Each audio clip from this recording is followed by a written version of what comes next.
अशोकलाल शादी की तैयारियों में व्यस्त था। कुछ देर बाद उसके घर बारात आने वाली थी। वो खुश भी था और उदास भी। खुश इसलिए कि उसकी दोनों बेटियों की डोली आज इस घर से उठने वाली थी, और उदास इसलिए कि उनके जाने के बाद उसका आंगन सूना हो जाएगा। वो बार बार अपनी बेटियों को झांक कर देखता जो दुल्हन के जोड़े में तैयार बैठी थी। उसकी आंखें भर जाती, लेकिन वो अपने आंसू किसी को नहीं दिखाता और छिप छिप कर रो लेता। लेकिन थोड़ी देर पहले ही उसकी दोनों बेटियों ने उसे रोते हुए देख लिया और वो उनके पास आई। क्यों रो रहे हैं बाबा? हमारे जाने से दुख होगा आपको, फिर क्यों भेज रहे हैं हमें? बाबा अभी हमें मत भेजो ना, अभी तो हम बहुत छोटे हैं। अपनी बेटियों की बात सुनकर अशोकलाल उन्हें गले से लगा लेता है। हमीरपुर में रहने वाला अशोकलाल कबाड़ी का काम किया करता था। उसके घर में उसकी पत्नी रत्ना के अलावा दो बेटियां सीमा और गुड़िया थी। सीमा की उम्र 9 साल और गुड़िया 11 साल की थी। दोनों सरकारी स्कूल में पढ़ती थी। अभी कुछ दिनों पहले रत्ना की तबीयत बहुत खराब हो गई थी। अशोकलाल को उसके इलाज के लिए 2 लाख रुपए उधार लेने पड़े थे, जिसका ब्याज उसे हर महीने चुकाना पड़ता था। अशोकलाल के परिवार की गाड़ी किसी तरह चल रही थी। एक कबाड़ी वाले, टूटे फूटे बर्तन, पुरानी कॉपी किताब, न्यूज़पेपर, एक कबाड़ी वाले। तभी एक औरत एक घर से निकलकर उसे आवाज लगाती है। ए कबाड़ी, न्यूज़पेपर कैसे ले रहे हो? 7 रुपए किलो। 7 रुपए? अभी पिछले महीने तो मैंने 9 रुपए में बेचा था। नहीं मेम साहब, 2 साल से यही रेट है। पूरा दिन अशोकलाल इसी तरह लोगों के यहाँ से कबाड़ इकट्ठा करता, फिर उसे कबाड़ के बड़े व्यापारी को बेच देता। उस दिन भी वो उसी तरह शाम को अपने घर पहुंचा तो देखा उसकी बड़ी बहन और जीजाजी उसके घर आए हुए थे। अशोकलाल ने पैर छूकर प्रणाम किया। अरे आप कब आई? न फोन न आने की कोई बात, सब खैरियत तो है? अशोकलाल की बहन कुछ बोलती उससे पहले उसकी पत्नी रत्ना ने उससे कहा, दीदी रिश्ता लेकर आई है। रिश्ता? अरे मैं समझा नहीं। अरे भाई मैं समझाती हूँ। मुझे अपनी सीमा और गुड़िया के लिए 2 लायक लड़के मिले हैं। ये आप कैसी बात कर रही हो? वो दोनों तो अभी बहुत छोटी हैं। अशोकलाल की बात सुनकर उसकी बहन मुंह बनाते हुए बोलती है, तो क्या उनके बड़े होने का इंतजार करोगे? जब भाभी की शादी हुई थी तो वो उस समय 11 साल की ही तो थी, और मेरी शादी तो 10 साल में ही हुई थी ना। हमारी बिरादरी में तो शादी कम उम्र में ही होती है ना।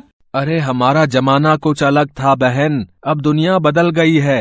तो क्या चाहते हो? इन दोनों को घर बिठा कर रखना है और कल को कोई ढंग का लड़का इन्हें बिरादरी में नहीं मिला, जब इनकी उम्र बढ़ जाएगी, फिर बिठा कर अपनी छाती पर मूंग दलवाना दोनों से, और उस समय मुझे मत कहना कि लड़का खोज दो। हाँ। अपनी बहन की बात सुनकर अशोकलाल सिर पर हाथ रखकर बैठ गया। उसे समझ नहीं आ रहा था कि वो अपनी बहन की बात का क्या जवाब दे। देखो भाई, आपकी कमाई कितनी है ये किसी से छिपी नहीं है, और महंगाई का तो आपको पता ही है। कल को इनकी शादी के लिए पैसे कहाँ से लाएंगे? अभी माथे पर खुद इतना सारा कर्ज है, कैसे करेंगे सब? वैसे भी तुम्हें कल भी इनकी शादी करनी है, तो क्यों ना आज ही कर दी जाए। अपनी बहन के तर्कों के आगे अशोकलाल ने घुटने टेक दिए। वो अपनी दोनों बेटियों की शादी के लिए तैयार हो गया। कुछ दिन बाद दोनों लड़के अशोकलाल की बेटियों को देखने आए। अशोकलाल और रत्ना ने जब उन्हें देखा तो दोनों चौंक गए, क्योंकि उन दोनों की उम्र 40 साल से ज्यादा थी और दोनों की पहले शादी भी हो गई थी। लेकिन दुर्भाग्य से उनकी पत्नियां नहीं रही। ये बात तो उसकी बहन ने बताई ही नहीं थी। उन दोनों के जाने के बाद अशोकलाल ने अपनी बहन से इस बारे में पूछा। इसी को कहते हैं भलाई का तो जमाना ही नहीं रहा। मैंने 2 लड़के ला कर दिए, जिन्हें शादी में 1 पैसा दहेज भी नहीं चाहिए, और तुम उम्र लेकर बैठ गए। अरे उम्र का क्या अचार डालना है? वैसे भी लड़कों की उम्र नहीं देखी जाती। अशोकलाल और रत्ना मजबूर थे। एक तो पैसों की मजबूरी उनके साथ थी, और दूसरा बिरादरी का दबाव भी था उन पर। वे शादी को तैयार हो गए। 5 दिन बाद शादी की तारीख तय हुई। इधर इन दोनों छोटी बच्चियों को शादी का मतलब भी नहीं पता था। एक दिन जब वे दोनों स्कूल जा रही थीं, तो उन्होंने एक सवाल अपनी माँ से पूछा। माँ, जब हमारी शादी हो जाएगी तो क्या हम स्कूल जाएंगे?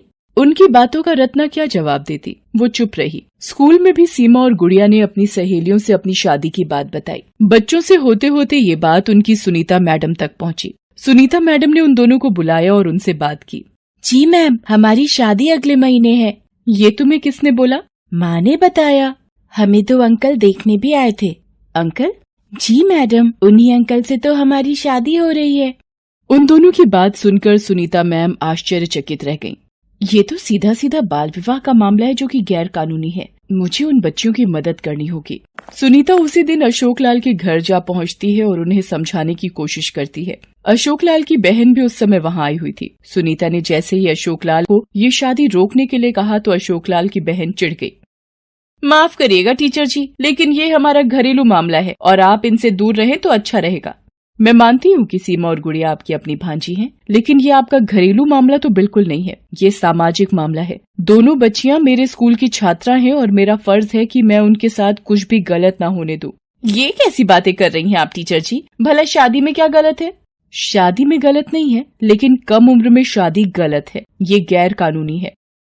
सुनीता ने अपनी बात उन्हें समझाई, लेकिन अशोक लाल की बहन को उनकी कोई बात समझ नहीं आई। उल्टा उसने सुनीता मैडम को बेइज्जत करके घर से निकाल दिया। दुर्भाग्य की बात ये थी कि इस बार अशोक लाल ने भी चूं तक नहीं किया। इधर सुनीता ने भी हार नहीं मानी। उन बच्चियों की शादी वाले दिन वो थाने पहुंची और इस बाल विवाह के खिलाफ रिपोर्ट लिखवा दी। इंस्पेक्टर इंदिरा ने जैसे ही बाल विवाह की बात सुनी वो चौंक गई। मैडम, बहुत उम्मीद लेकर मैं आपके पास आई हूँ। उन बच्चियों का जीवन बचा लीजिए, नहीं तो मैं खुद को कभी माफ नहीं कर पाऊंगी। आप बिल्कुल फिक्र न करें, मेरे रहते हुए उन बच्चियों का जीवन खराब नहीं होगा। अशोक लाल को बारात के आने की सूचना मिल गई थी। तय वक्त पर बारात आ गई। उधर सुनीता इंस्पेक्टर इंदिरा के साथ अशोक लाल के घर की ओर निकल पड़ी, लेकिन बीच रास्ते में ही उनकी जीप का टायर पंचर हो गया। इस टायर को भी अभी पंक्चर होना था। अब हम क्या करेंगे मैम? कहीं हमें वहाँ पहुँचने में देर न हो जाए। तब इंस्पेक्टर इंदिरा ने अपने हवलदार को कहा कि वो जीप का पंक्चर बनवा कर आए, वे पैदल ही जाएंगी। इंस्पेक्टर इंदिरा और सुनीता पैदल ही अशोक लाल के घर की ओर चल पड़ी। उधर मंडप पर दोनों लड़कियां आ गई थीं। पंडित जी मंत्र पढ़ रहे थे। वो दोनों बेचारी बच्चियां असहाय सी होकर मंडप पर बैठी थीं। तभी वहाँ पर इंस्पेक्टर इंदिरा सुनीता के साथ पहुँच गयी। बंद करो, तुरंत बंद करो, ये शादी नहीं हो सकती, ये गैर कानूनी है। इंस्पेक्टर को देखकर वहां सभी के चेहरे पर हवाइयां उड़ने लगी। दोनों लड़के फरार होने की फिराक में थे, लेकिन इंस्पेक्टर ने उन्हें पकड़ लिया।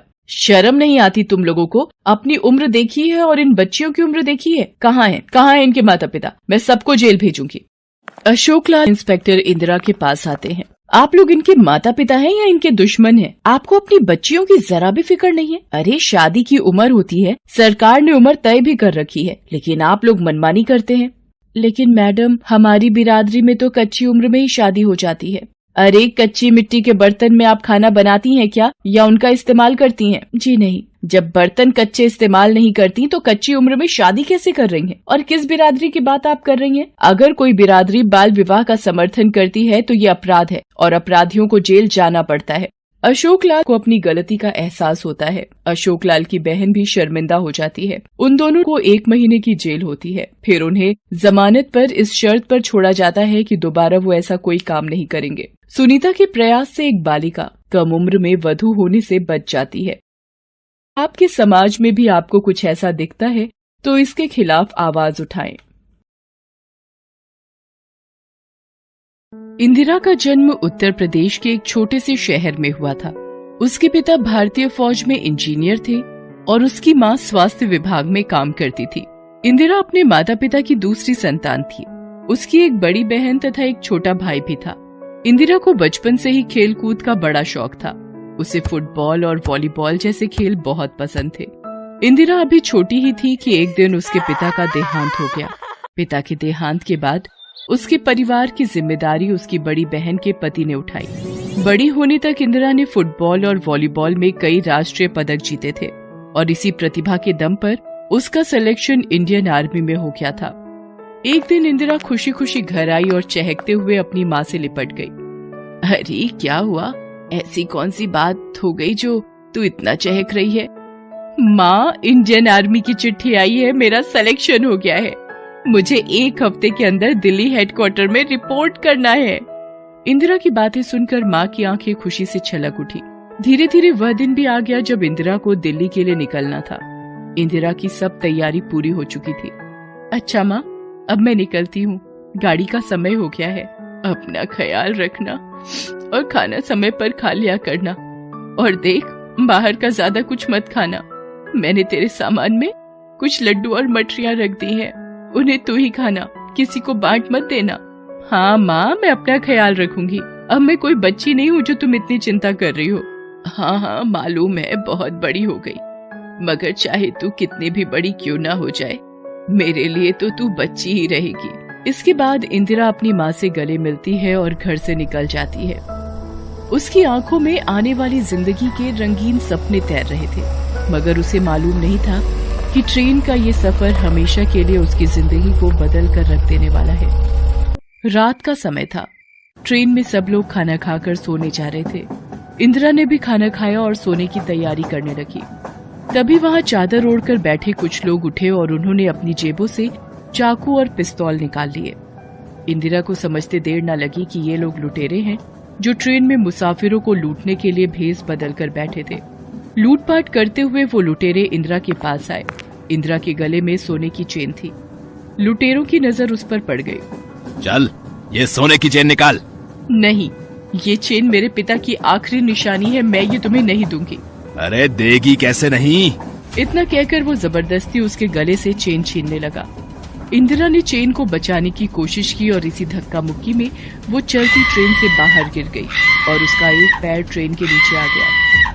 इंदिरा भयानक दर्द से चीख उठी और फिर बेहोश हो गई। रात भर वो उसी तरह पटरी के किनारे बेहोश पड़ी रही। उसका पैर कटकर अलग हो चुका था। इससे भी बुरा ये हुआ कि रात भर पटरी के आसपास रहने वाले चूहे इंदिरा के कटे पैर से मांस नोच नोच कर खाते रहे।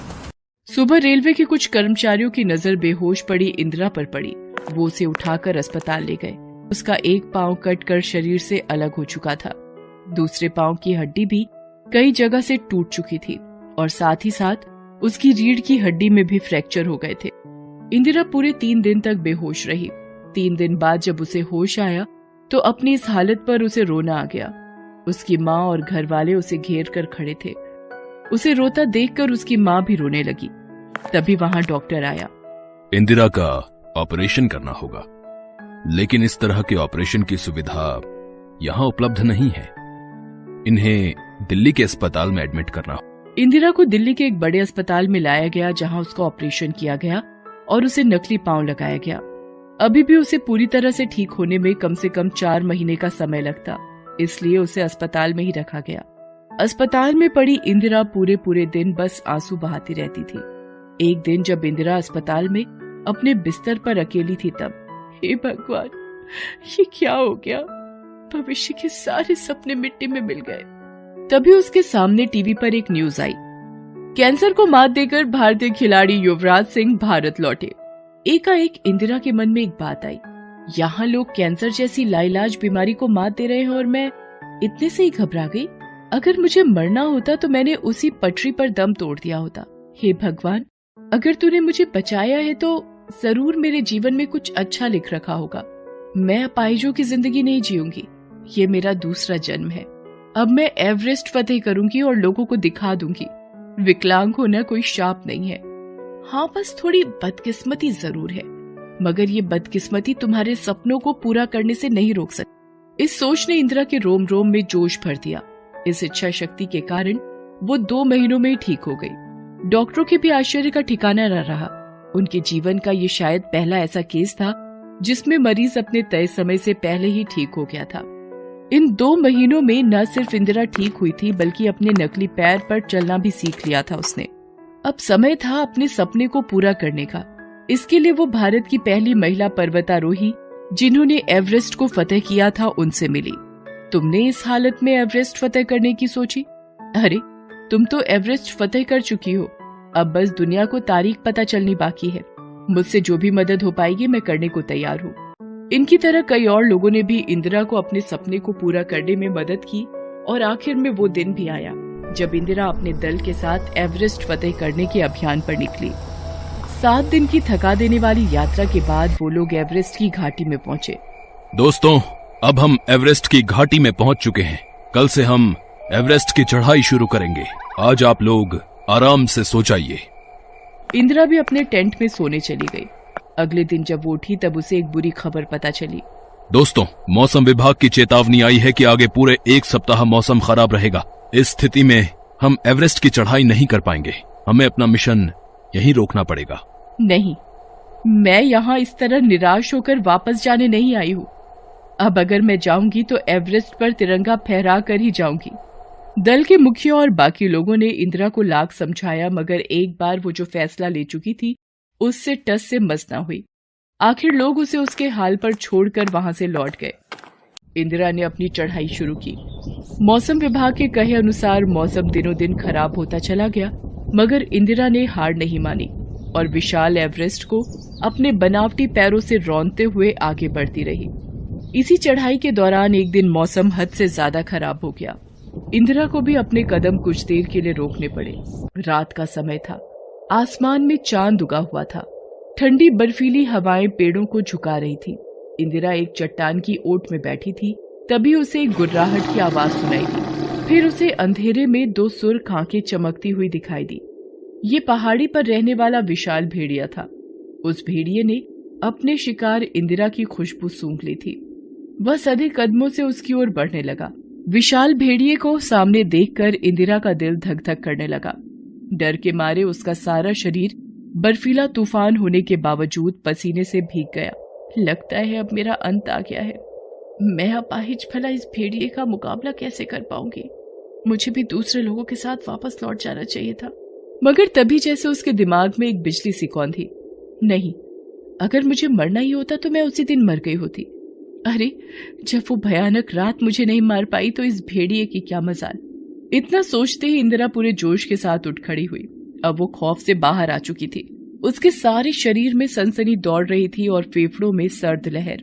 उसने भेड़िए की आंखों से आंखें मिलाई। वो धीरे धीरे कदम बढ़ाते हुए भेड़िए की ओर बढ़ने लगी। अब डरने की बारी भेड़िए की थी। आज तक उसके सारे शिकार उससे डरकर भागते रहे थे, मगर आज पहली बार कोई शिकार उसकी आंखों में आंखें मिलाकर उसकी ओर बढ़ रहा था। इंदिरा का रौद्र रूप देखकर वो दुम दबाकर भाग गया। इस जीत ने इंदिरा के जोश को दोगुना कर दिया। कुछ ही दिनों में सब बाधाओं को पार करते हुए उसने एवरेस्ट की चोटी पर अपना कदम रख दिया। इंदिरा ने एवरेस्ट की चोटी पर तिरंगा लहराया। आज इंदिरा उस भयानक काली रात को भूल चुकी थी जिसने उसे अपाहिज बनाया था। आज वो एवरेस्ट की चोटी पर खड़ी सूरज से आंखें मिला रही थी। अपनी अपंगताओं से संघर्ष करते हुए इंदिरा ने जो मुकाम हासिल किया था, उस पर उसे आसमान भी सलामी दे रहा था। और सिर्फ एवरेस्ट ही नहीं, एक एक करके उसने अफ्रीका, यूरोप, अमेरिका, इन सभी महादेशों की 7 दुर्गम चोटियों को फतेह करने वाली दुनिया की पहली दिव्यांग बनी और अपना नाम इतिहास के पन्नों में सुनहरे अक्षरों में दर्ज किया। आदमी विकलांग सिर्फ मन से होता है साहब। अगर मान लो तो हार है, अगर ठान लो तो जीत।